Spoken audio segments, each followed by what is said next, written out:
Magahatag sang financial assistance si Mayor Darwin Bahada, alkalde sa Banwa sang San Dionisio, sa nalisdan nga pamilya sang 3 ka mga napatay sa aksidente sa Barangay Canas, San Dionisio, Iloilo.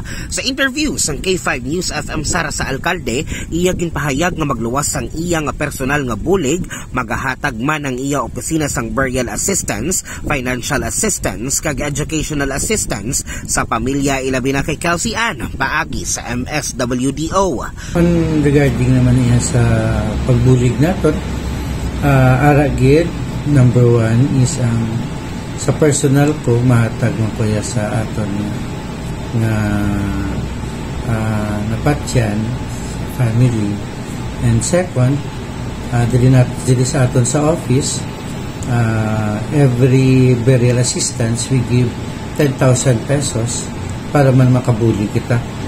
Makaganhagan sa ilang balaydan sa punerarya. And luwas pagidira, siyempre araman ang bulig pagid natin man sa ila, kung sa financial aspect, kung yung mga kailangan pagid sila, padalaman natin da bugas, kag kung mas mayo, kung makaistorya kami sa pamilya, mamasyar man ko pag nadala na to ang mga lawa sa ilang balay. Dugang pa niya, magabisita man siya sa balay sang pamilya kung sa diin igahamyang ang lawas sa mga biktima.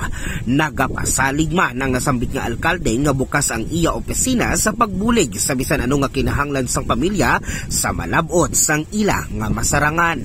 Ako si K5 Region Arbat Bataanon para sa Kampiyon nga Balita, Serbisyo Publiko kag Kalingawan sa Iloilo. K5 News FM. This news is brought to you by...